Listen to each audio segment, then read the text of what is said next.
Today, the sutta that I will be covering is from the Samyutta Nikāya, the connected discourses. It is from the Vedana Samyutta, Sutta number 36.7. Paṭhama Gelañña Sutta.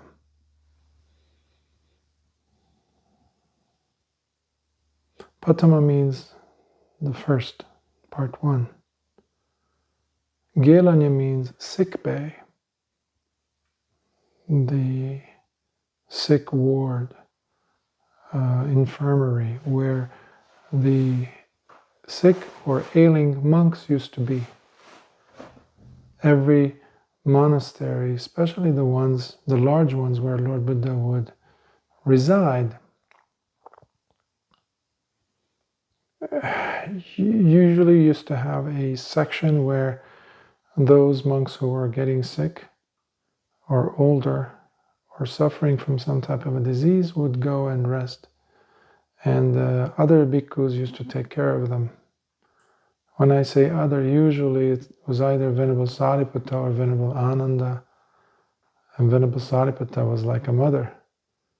He would not leave the monastery until he would go and check on them to see if, before he went for alms round on Pindapada, he would go and check to see if they needed anything. And then he would go and sweep the floors, and then he would go and get his lunch. So this time we're going to see Lord Buddha visiting the sick ward. This is from the Sagatha Vagga, the section with the verses, the Paṭhama Gelañña Sutta. Yes. So, the sick bay, part 1. Once, while the Blessed One was living in Vesali's great forest, he stayed at the big house with the peaked roof. There, on one of the evenings, the Blessed One came out from his meditative seclusion and went to the sick bay within the monastery. Vesali is a very well-known part of India, and it was a very important city even at the time of Lord Buddha. Today it's called Vaishali, and it's still there, and it's not anywhere near the glorious past it had, but you have some of the places where Lord Buddha stayed. There's a mound, used to be a mound, but they excavated it, but they've covered it in this metal roof today. So you can go and see it, and it's a lovely place to go. And we have one of the Asokan pillars that are still intact, with only one lion, but it's still intact, it's still there, so it's a very important part of Buddhist history. So Lord Buddha goes there to help the monks with the Dhamma medicine, we will see. Once there, he sat down on his prepared seat and addressed the bhikkhus who were there by saying, "Bhikkhus, the bhikkhu should completely fill up his time with mindfulness while being fully alert and with understanding. This is my instruction for you." He was talking to bhikkhus, so he was not addressing lay people, but the instruction is the same. It doesn't matter who is it that is the listener. It is the instruction that matters. And how, bhikkhus, does a bhikkhu completely fill up his time with mindfulness? Here, bhikkhus, the bhikkhu is fully attentive, carefully staying with the most pronounced bodily experience, while being mindful of the body in all its transitions and states, striving ardently but without having any thoughts of longing or hatred towards the world. This is a segment that we hear, we see, we read in the Satipatthana again and again. where the person is staying with the body, fully alert. You're not missing a moment of your day. Especially the transition points, the junction points, sometimes they're called, where, like I was mentioning this morning, every time you stand, every time you sit, what is happening between those postures? When you're walking, when you stop walking and you're standing, what is happening in between those moments? Those are very valuable moments of meditation. We have this convoluted understanding that meditation happens only when you are sitting. Meditation happens all the time. The sitting is important to kind of allow us to center our energies, our focus. But the real show, the major part of meditation, is when you are active, when you're moving. Most of your day is filled up with those interactions, with life. So how are you with your behavior? If your behavior is totally different than your experience of meditation, there's a problem. It has to seep into your behavior, in your actions of your daily life. And that's what tells us that you're a meditator or not. So he's talking to bhikkhus who are suffering, who are sick, who are tired, and who are complaining about their bodies, not doing so well.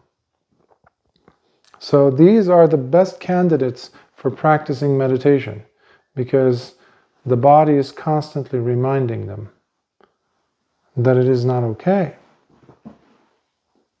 Similarly, the bhikkhu is fully attentive, careful, staying with the most pronounced feeling that is occurring, mindful of feelings in all their transitions, striving ardently but without having any thoughts of longing or hatred towards the world. The most pronounced, earlier I was saying the most pronounced physical experience. You cannot experience everything at the same time. There's always something, the loudest, the most pronounced, in this case Vedana, the most loudest feeling, sensation, because they're always changing. That is where your attention goes. That is what you're practicing sati with.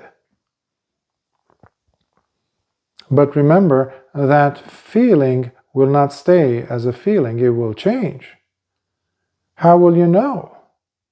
You will know when you are staying with it, because the pleasurable feeling will turn into painful feeling if you give it some time, and vice versa. Similarly, the bhikkhu is fully attentive, carefully staying with the most pronounced state that is occurring within the citta, heart, mindful of it in all its transitions and states, striving ardently but without having any thoughts of longing or hatred towards the world. So you're paying attention to what is happening with the heart, the states of mind that come and go. One moment you're very joyful, you're very happy, you're very content, calm. Oh yes, I am in bliss. A few minutes later or a few seconds later, you shifted. Something happened. If you have sati, you will know what happened. And you will know the moment before that happening and the moment before that happening. Similarly, the bhikkhu is fully attentive, carefully staying with the most pronounced phenomena, along with their relationships that he detects are occurring, mindful of them in all their transitions, striving ardently but without having any thoughts of longing or hatred towards the world. Here the word phenomena I use for dhammanupassana. This is very important because when we say dhammanupassana, this is not the teachings that we're talking about, dhamma. This is, we usually write it in small d in English. These are the various different states that come and go, starting with the hindrances, the nivarana. We have 5. And then we also have the khandhas. We also have 5 of those. These are parts of the dhamma, nupassana, that we have to practice. We also have the salayatana, the 6 sense bases, the eyes, the ears, the nose, the tongue, the body, and the mind. That's also part of the dhammanupassana. And then we have the 7 factors of awakening. They too are part of the observations of these phenomena that we must practice if we're going to practice satipatthana. Striving ardently, but without having any thoughts of longing or hatred towards the world.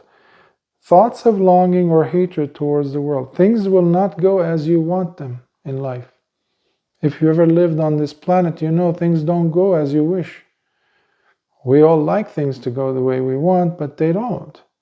So what does that mean? Do you take it to your meditation cushion and you start fighting with life in your mind? Oh, I wish this didn't happen. I wish that didn't happen. Lord Buddha knew about that. He's saying you don't bring the world with its problems, things that are not going as you wish or planned, or longing, I would like this to happen. So, again, he was talking to bhikkhus who were suffering. Some of them were on their deathbed, probably. They were about to die, probably. We don't know.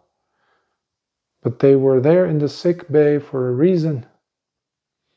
So these are the best candidates. So he's going there to see if any of them could have the opportunity to become an arahant. Unfortunately, we don't know whether any one of them did. But Lord Buddha would always teach, and usually there's somebody who will benefit, especially in those days, because they had the right merits to be born at his time. And he is there physically teaching them. So, and then he continues, that bhikkhus is how a bhikkhu completely fills up his time with mindfulness. Is your time filled up with mindfulness or not? Sati. You can only answer that, and those people who live with you, because they know you best. And how bhikkhus is a bhikkhu fully alert and with understanding. Here bhikkhus, while going somewhere and while returning, the bhikkhu behaves with clear comprehension and complete alertness. That means sampajanya. While looking forward, around him, or in any direction, the bhikkhu behaves with clear comprehension and complete alertness. So whether they're looking forward, back, anytime they have to move.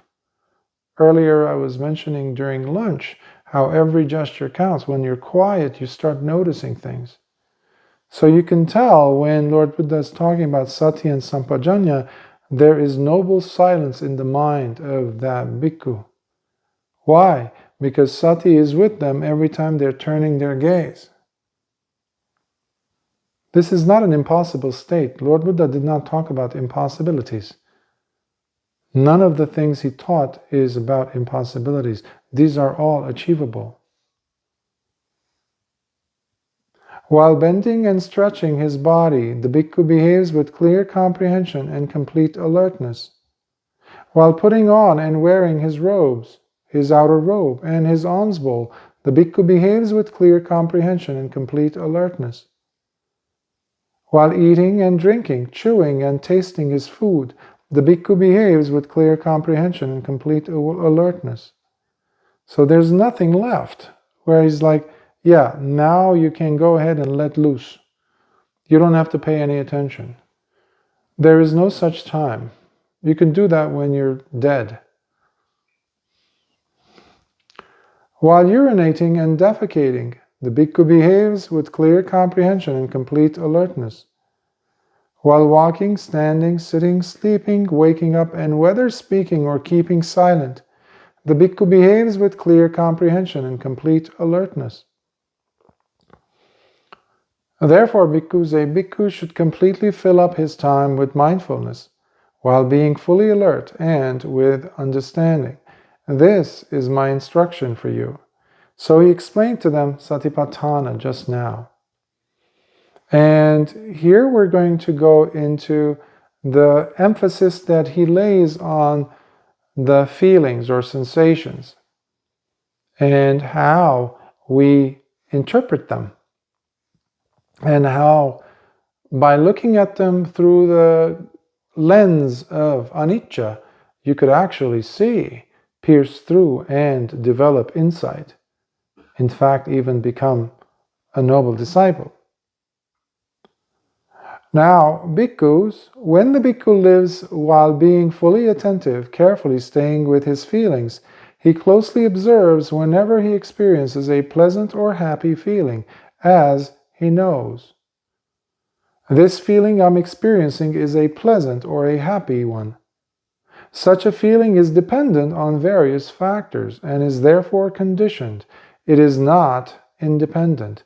You have all the characteristics of existence here. Anicca, dukkha, anatta here. Because he's saying that this pleasant feeling I'm having is not independent. It is based on several factors.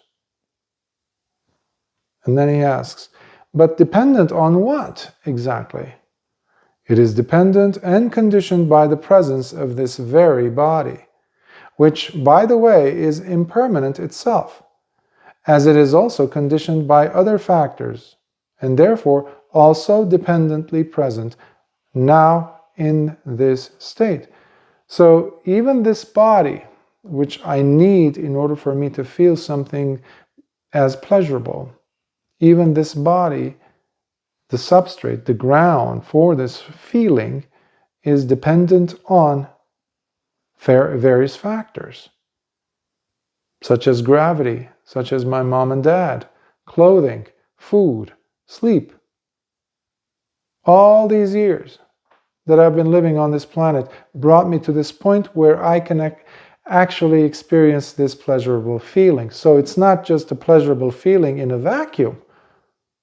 There are many, many, many things that have to be in place at this time in order for me to experience this happy or pleasurable feeling. So, this pleasant or happy feeling that I'm experiencing now, I know is the result of and dependent on this body, which is itself impermanent and conditioned by other factors. Hence, if the body is dependently present, then how could I consider this feeling I am having to still be permanent? So, by looking at the body, understanding that this pleasurable feeling does not happen on its own, and then you saw that it is dependent on the body, suddenly it falls apart. You do not have that attachment you had on the pleasurable feeling. Suddenly you see through. He then continues carefully looking at the impermanent nature of both this body and the pleasant feeling being experienced through it. Similarly, he carefully looks at the vanishing nature of both the body and the pleasant feeling, as he continues carefully observing the dispassionate attitude that arises in him towards these two. When you are you're dissecting the pleasurable feeling, you no longer are captive to it because you see it depends on several things. The big one, the body. Well, the body itself, you dismantle it as well. So you're seeing that it's all coming apart. When it starts to come apart, suddenly you do not have that same level of attachment you did towards this thing, because you start seeing that it's all connected. So the mirage, the maya, the illusion starts really revealing itself. Further, he observes closely the cessation of both his body and the pleasant feeling, And as a result, he experiences relinquishment, as he gives up both the body and the pleasant feeling altogether. When you have this passion, and it continues to come apart, this whole puzzle, you start seeing it's very much like a jigsaw puzzle. But instead of building it, you're actually dismantling it. If you've ever done a puzzle, imagine the finished product and you're looking at it from afar and it looks like a beautiful picture or painting or a thing that's depicted, a graph, a photo. But as you get closer, that's what we're doing with sati.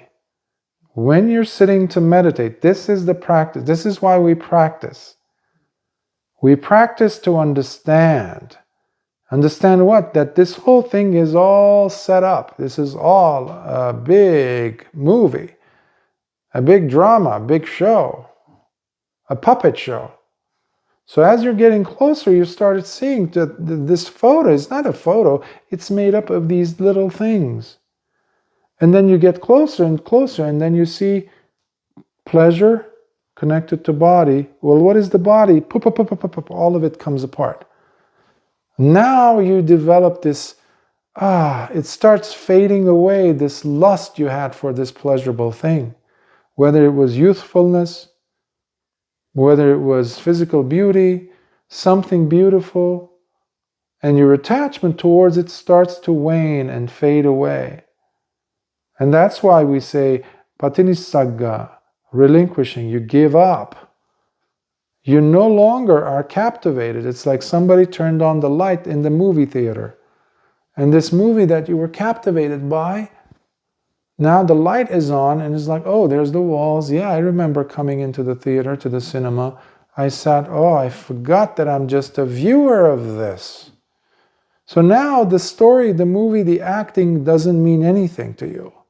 Because you know that it only cost you some dollars to sit here. You were not invested. This is a story. This is a movie. That is what your life is. When you start looking at it through the tools that Lord Buddha is giving here. This too he carefully observes. Now, as he closely engages in his observation thus, the underlying lustful tendencies that are generated due to having a body and experiencing pleasant feelings are both abandoned by him. So no longer are you captivated when you look at a commercial, at an advertisement about a beauty product, or how youthful you're supposed to be, or how healthy you're supposed to be, or anything of that sort. Because you know the background story of it. You're not fooled. It's like someone coming and at the age of 30 or 40 telling you about Santa Claus, Christmas, all that. Or you see, it's like, are you kidding me? You don't buy into it anymore. Why? Because it's revealed itself. And no one can teach you this. Your practice, your living experience of the Dhamma, through your meditative practice, will reveal this for you. That's why Lord Buddha says, Pacchatang veditabbo vinyuhi. This path is only to be realized by the wise for themselves, by themselves. You cannot study this. You cannot read this and expect yourself to get it. You have to practice this and see it with your own eyes. Further, bhikkhus, when the bhikkhu lives while being fully attentive, carefully staying with his feelings, he closely observes whenever he experiences a painful or unhappy feeling, as he knows. Now, so that was about the pleasurable feeling. This is about the painful feeling. Lord Buddha talked about 3 types of feelings: pleasure, pain, and neutral. Neither painful nor pleasurable, neutral. So now we just covered the pleasure. Here he's going to use the same formula to decode, to deconstruct the whole myth about pain and painful feelings. This feeling I'm experiencing is a painful or an unhappy one. Such a feeling is dependent on various factors and is therefore conditioned. It is not independent. So similar to the previous one, In order for you to experience pain, you need to have a body. Right? If you don't have a body, how are you going to experience pain? Now, to be fair, Lord Buddha also talked in different suttas about the number of feelings being more than 3, depending on the context. So, for example, he would talk about physical pleasurable feeling, but he would also talk about mental pleasurable feeling. So, in this case, the body also includes the whole package. You can understand it as such, because this sutta does not separate. So he included all of those into the 3, including the mind and the body. So, but dependent on what exactly? It is dependent and conditioned by the presence of this very body, which, by the way, is impermanent itself, as it is also conditioned by other factors, and therefore also dependently present now in this state. So people would say, why am I getting old? Why do I have dementia? Why do I have weak knees? Why do I have bad back? Well, they were not complaining when they were 20 years old or 15 years old. They were running around, jumping up and down, playing football, soccer, this, that. Now, though, they're complaining. Well, yeah, because you've lived almost 70, 80 years. You're supposed to hurt. If you have a car that you've been using for all that time, what happens is the car breaks down. So the car here would be the example for the body. He then continues, carefully looking at the impermanent nature of both this body and the painful or unhappy feeling being experienced through it. Similarly, he carefully looks at the vanishing nature of both the body and the painful feeling, as he continues carefully observing the dispassionate attitude that arises in him towards these two. Further, he observes closely the cessation of both his body and the painful feeling. When you're observing impermanence, you will start seeing that everything will pass. Because the pain, even the pain, the worst kind of pain, doesn't stay. It changes. Well, if it was that real, if it was that permanent, it should have stayed. It should have been fixed. But it's changing. How is that possible? It is possible because that too is impermanent. That too is based on conditions. As a result, he experiences relinquishment, as he gives up both the body and the painful feeling altogether. This too he carefully observes. Now, as he closely engages in his observation thus, the underlying hateful tendencies that are generated due to having a body and experiencing painful or unhappy feelings are both abandoned in him. Further, so now we are talking about the neutral feeling. Further, bhikkhus, when the bhikkhu lives while being fully attentive, carefully staying with his feelings, he closely observes whenever he experiences a neutral feeling as he knows. Knowing is very important, by the way. You don't note, you don't watch, you understand. That's the word that Lord Buddha used is pajanati, to know. He knows this is happening. Now, this feeling I'm experiencing is a neutral one. Such a feeling is dependent on various factors and is therefore conditioned. It is not independent.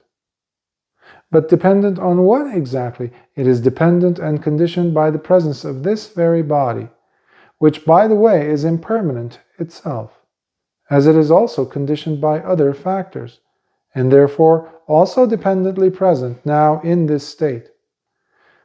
By the way, it takes a special type of person, meaning a person who's developed their practice so much to be able to identify the neutral feeling. Anyone can identify the painful feeling. Anyone can identify the pleasurable feeling. Not everyone could identify the neutral feeling. And those are the most abundantly available types of feelings. Neutral. But what the mind does is it doesn't like staying neutral, so it jumps. It starts thinking about the bad, painful feeling it experienced 5 minutes ago. So now it starts longing for the pleasurable, the opposite of that. Meanwhile, what is happening is the neutral feeling is taking place and the mind is completely oblivious. That's why Lord Buddha called it moha, the delusion. So this neutral feeling that I'm experiencing now, I know is the result and dependent on this body, which is itself impermanent and conditioned by other factors. Hence, if the body is dependently present, then how could I consider this feeling I'm having to still be permanent? He then continues carefully looking at the impermanent nature of both this body and the neutral feeling being experienced through it. Similarly, he carefully looks at the vanishing nature of both the body and the neutral feeling, as he continues carefully observing the dispassionate attitude that arises in him towards these two. Further, he observes closely the cessation of both his body and the neutral feeling, and as a result, he experiences relinquishment, as he gives up both the body and the neutral feeling altogether. This too he carefully observes. Now, as he closely engages in his observation, thus, the underlying indifferent and uninterested tendencies that are generated due to having a body and experiencing neutral feelings are both abandoned by him. Indifferent and uninterested. That's why you fall asleep. Plain and simple. You are not interested in your meditation. Somehow you convinced yourself to show up. Somehow, for some reason, you have told yourself, I'm going to show up, I'm going to sit there. Okay, you sat there. Let's see how long you will be able not to move. That's what tells us if you're interested or not. So when a meditator goes like this, they have dropped the ball, as they say in English. What does that mean? They have relinquished their interest. They don't have that necessary level of chanda, we call it chanda. That is necessary for you to even be. Why are you practicing? Are you going to prove something to someone, to yourself maybe? These are very important questions to ask oneself. No one can answer for you. So it needs to be like a life and death situation for you. Otherwise, it's just another fad that people are doing these days. Oh, I'm doing the meditation. Millions of people now claim to be doing meditation. Maybe a handful are actually doing it right. Why? Because there is no personality change taking place. That's why. The behavior tells you everything. Trust the behavior. In therapy, that's what we say. Trust the behavior, never the words. You can say anything about yourself, about someone else. It means nothing. Ultimately, their behavior, your behavior says it all. So, it's extremely important for us to catch ourselves when we are letting go of the interest that needs to be there to observe. That's sati. Sati has to be there. That's why Lord Buddha placed sati in every single formula you can think of. Sati is there in the Noble Eightfold Path. Sati is there for the Pancha Indriya, the five faculties. Sati is there for the five powers. Sati is everywhere. Sati is there also in the Bojjhangas. It's everywhere. So he knew something. And that is the first thing to go when you are losing interest in your meditation. Whether your meditation object is the breath, metta, it really doesn't matter. Stay with it as if your life depends on it for that duration of time that you tell yourself, I'm going to sit and that's it. I don't care if the whole world blows up. Nothing's going to shake me from my position. Now that is something that we don't see enough in the world, especially the world of meditators. Now, whenever he feels a pleasant feeling, he knows this is impermanent, while understanding this is not to be attached to nor held on to. As a result, he neither indulges nor delights in the pleasant feeling.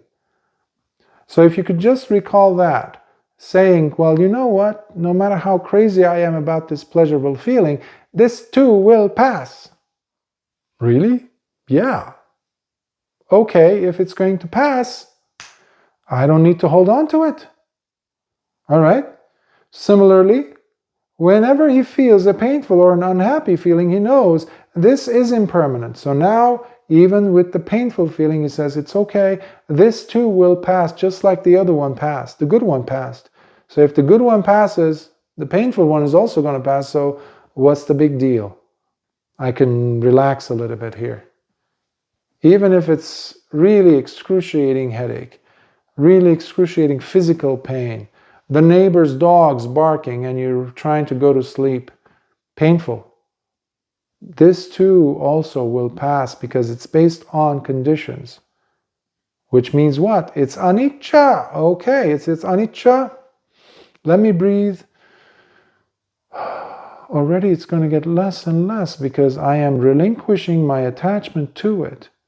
See, your life has to change thanks to the Dhamma. If your life is not changing and you're supposedly practicing the Dhamma, something is wrong. Something is wrong. So you change something because your life is the best litmus test. Your life should be better because of the Dhamma. If it's not, something's happening that is not supposed to happen. Similarly, whenever he feels a neutral feeling, he knows this is impermanent, while understanding this is not to be attached to nor held on to. As a result, he neither indulges nor delights in the neutral feeling. And when he does experience a pleasant feeling, he remains unattached and aloof. So now, you're not going to not experience pleasure, because if you have a body, chances are you will experience pleasure, pain, and neutral feelings. You can't escape this. Okay, but when these feelings, sensations are happening, you don't hold on to them. You're unattached now because you realize this will pass. This is anicca. So you remain aloof. When he experiences a painful or an unhappy feeling, he remains unattached and aloof. And when he experiences a neutral feeling, he remains unattached and aloof. Further, when he experiences the body beginning to fade away, he knows and understands, I feel the body fading away. And when he experiences the body breaking down with its end fast approaching, he knows and understands, I'm feeling the body breaking down as I experience the end of life fast approaching. So you're seeing the body breaking down. Now this is specifically being addressed to those bhikkhus who are sick and dying. So he says, use this time wisely. That's what he's saying. So as you're looking at your body, maybe you can't even eat the food properly. You can't wash yourself. You need others to come and wash you. What is that? You're breaking down. So basically life is coming to an end. When you see this, you know and understand it as it is. And when you understand it and know it as it is, you understand now with the breaking up of the body and this life coming to its end, all that is felt and experienced, none I take pleasure in nor delight in. As a direct result, all will become cool and be finished right here. So I'm no longer attached to anything. You go and visit any hospice care, any hospital, any elderly home, or hospital where people are near the end, they feel it. You will see them having the two emotions, the two feelings rather. They are nostalgic of the great times they had, and they are angry, upset, resentful, resistant, hateful at the fact that now they are experiencing this. And so many times I've heard, I should not have been like this. It should not have been like this. I cannot tell you how many times I've heard, because I used to go to a lot of nursing homes and hospitals. I used to go and visit individuals who were near their deathbed. Also funerals. I used to intentionally attend funerals of people who were not blood relatives or even friends. It could be friend of a friend of a friend. Once I heard about it, I would use that as an opportunity for me to go to the funeral, to see it, to feel death, to shock my system, so that I can understand that there's nothing that's permanent. You know? So when you are talking to these people who are on their deathbed, you will see them sad, upset, but also delighting in, holding on to the past as if they're holding on to a rope. And they're full of sadness. There's a lot of identification. This is me, this is who I am. We call it asmimana, the conceit I am. I should not have been like this. Why is this thing happened to me? That's what a lot of people say. So here, based on the understanding of this individual, this bhikkhu, if they truly understand, then they see there's no reason for me to hold on to anything. Whether it's pain, okay, it's pain, fine. What can I do about it? You deal with it, you just accept it. You accept, just like being in water. If you're swimming in the water, if you're floating, you're surrounded by water. What are you going to do? You can't be on dry land immediately. So you accept it. So because of his acceptance, the mind, the heart becomes cool. There's no more fighting. And it finishes right there. There's no craving for something other. Bhava doesn't happen from paticca samuppada. There's no bhava, this desire to become. It's like somebody's throwing a hook into the next life. You're dragging, you're like a fisherman, you're trying to hook. And that's what rebirth is. If you have that desire at the end of your life, it's extremely dangerous. You might have been a meditator 80 years of your life. Okay? And you're 90 years old now. At that moment of death, you're like, yeah, I wish I have guess what? Too late. That emotion, that has a lot of emotion behind it. That I wish this. What this? Not this? No, not this. The other this. What is that? Tanha. Tanha in Sanskrit is trishna. What is that? Thirst. I want this. I want this. Not this. I don't like this. That one over there. Well, that one over there is the next life you're pointing at. No one's responsible for that other than myself. But if you're cool, it's like, no. This is all like, what have I learned from my life? Until when am I going to be a junkie of these two extremes? Pleasure, pain, pleasure, pain, pleasure, pain, pleasure, pain. That's why Lord Buddha said, stop. Majjhima pada, middle path. Wake up. That's why we practice satipatthana. Bhikkhus, just as an oil lamp continues burning while depending on the support it receives from the oil and the wick, when both oil and wick are no more and fully used up, the oil lamp too will be extinguished through the absence of its fuel. If you have no more fuel, poof, you don't have to do anything. You don't have to toss a bucket of water on it. It dies on its own. That's the state of the Arahant. That's why we say understanding. Wisdom is the key of Dhamma. That's what it teaches. All of the teachings in the Dhamma, that's what they're teaching us. To gain wisdom, understanding of what's really happening. In the same manner, because when a bhikkhu experiences the body breaking down, With its end fast approaching, he knows and understands. I'm feeling the body breaking down as I experience the end of life fast approaching. And when he knows and understands, now, with the breaking up of the body and this life coming to an end, all that is felt and experienced, none I take pleasure in nor delight in. As a direct result, all will become cool and be finished right here. Sadhu, sadhu, sadhu. These are suttas that unfortunately are not covered in the world of Dhamma discussions or Sutta explorations. If people are looking at the suttas, which still people struggle with for some reason, we have become believers in commentators. When I was a Christian years ago, I used to see libraries full of thick volumes of books on theology. And then you would go and look in the gospel, a Christian gospel, and you look, and if you narrow down the teachings of Jesus, it's like a few pages.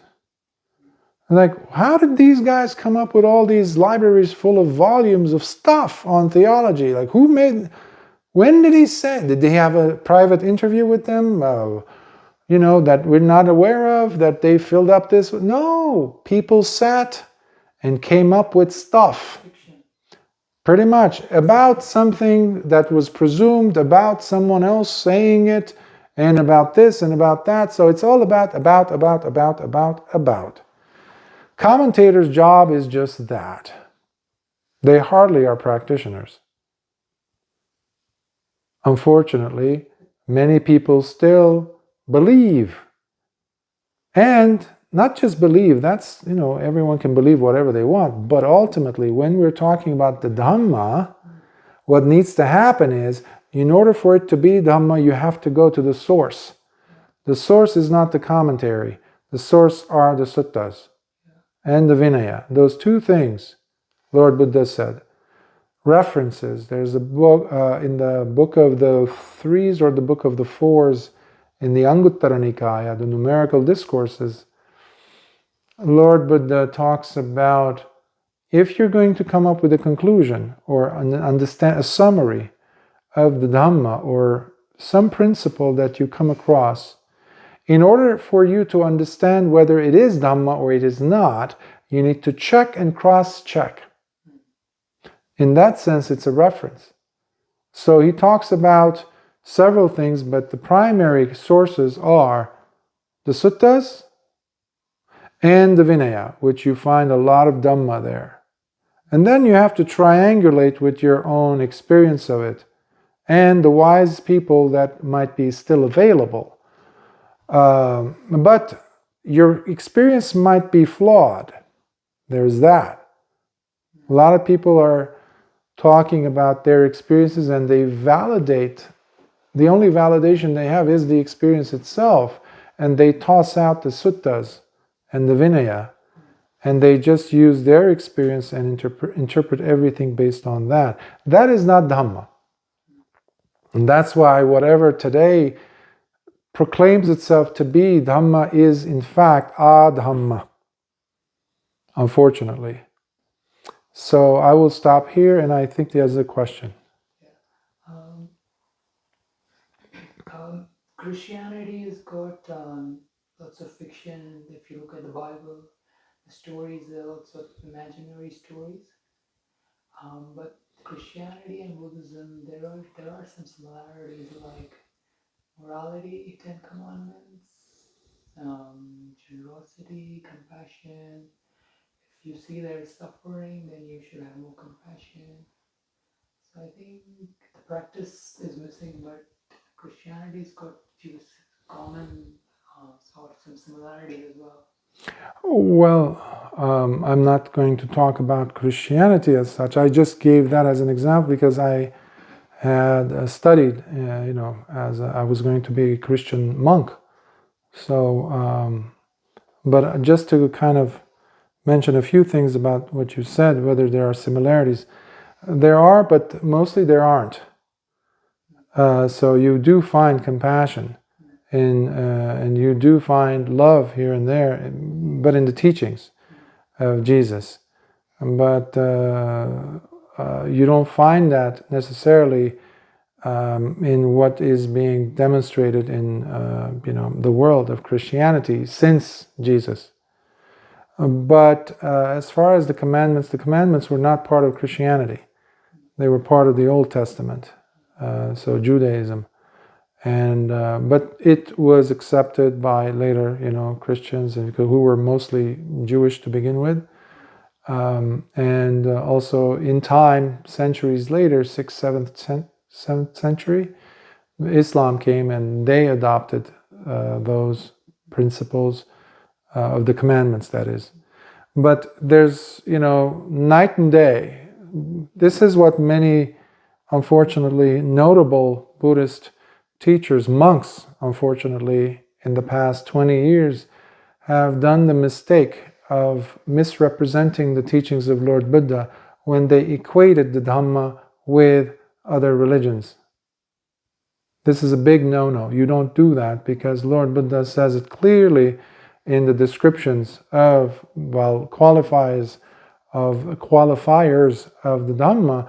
It is incomparable to anything else. Not because he was teaching it, no, because of the quality and what it brings into the life of the person. There's no belief at all. You find it everywhere, including in Christianity. So you had Buddhist monks in the last 10 years or even earlier saying they're all the same, we're all the same, they all teach the same thing. How is that possible? Show me a systematic, step-by-step teaching that takes you to that graduation that I was talking about. There isn't. You find it in the Noble Eightfold Path. That's where you find it. Nowhere else.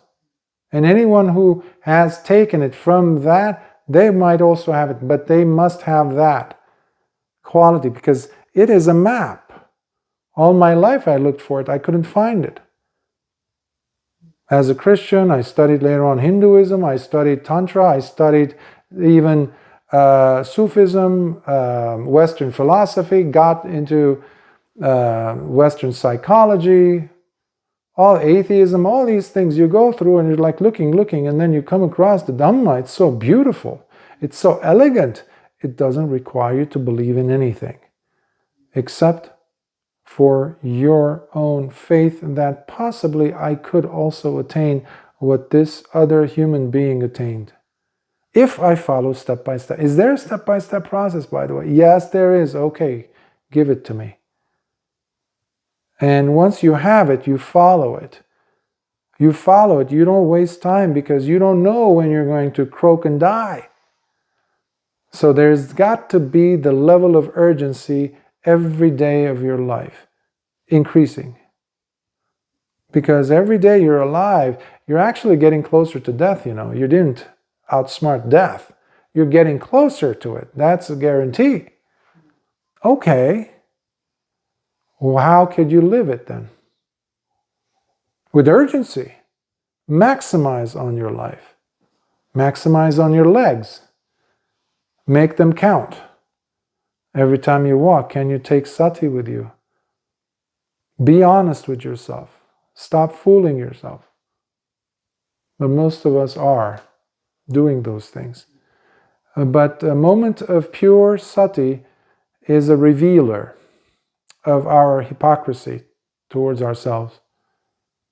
Because there's not a moment of truth there if it's not lived with sati. Sati brings genuineness. Sati brings beauty, integrity back to our lives. Your words matter. Your words count to yourself. And that is how you start to apply sila. You start seeing how your application of the precepts, which are different than the commandments, by the way. The commandments are thrown at you, basically. And don't you dare break them. But in Buddhism, you have to come and ask the Bhikkhu 3 times. 3 times you have to request the Tisarana, the 3 refuges, and the Panchasila. You have to request. I don't give anything, I don't throw anything in your way. And if you break them, that's you. Because that's going to give you guilt. There's no Buddha, there's nobody out there to come at you with a sword and a knife and a lightning bolt to crush you into pieces. Because you broke a sila. So this has to do with hiri and ottappa, your own sense of wise moral shame and wise moral dread that, oh no, I can't do that. What if my teachers, what if those people that I really respect, if they found out that I'm thinking like this? Oh no. Let me shun this thought. Out you go. What is that? That's ottappa. Hiri is the sense of shame. No, I can't. This is wrong. Why? Because I wouldn't want you to do that to me. If you were in my shoes, that I have right now these conditions and abilities, somebody gave me the keys to a bank because they're the bank manager, I guess, I don't know, something like that, or their house. And they have $1 million or they have resources that I always wanted, but they trusted me with the key. What am I going to do? Am I going to go get and just open the door and just take that and get it on a direct flight out of that country, one-way ticket to an island and just disappear? Maybe you could be able to do that. But imagine if you were the owner of that house and you entrusted that key to your very good friend. How would you feel if that friend of yours did that, what you're just thinking of? Would you like it if somebody did that to you? So you see, this is totally different than what is being taught out there, because you're taking personal responsibility, because guilt is, or remorse is, a terrible thing.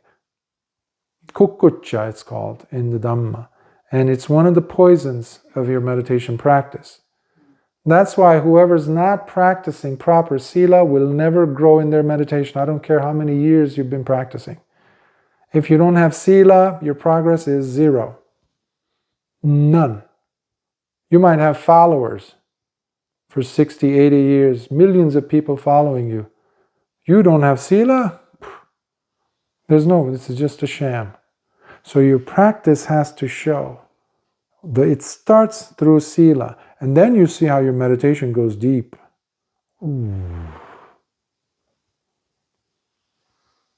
So, any questions here from the Zoom group? Or from here as well? Okay. If there aren't, then we can just transfer the merits. Akasatha chabhumata deva nagamahidika punyantang anamoditva chirang rakhantu lokasasanam.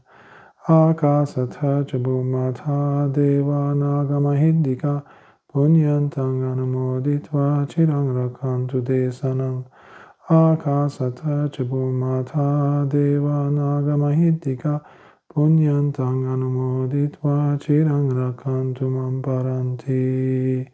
Sadhu, sadhu, sadhu. May you all be well. May the Triple Gem bless you all. From Australia to the rest of the world. All the way to Finland, to Japan, to Malaysia, to Armenia, to the US. Who else? Let me see. Yes. KL. Sadhu. Until next time.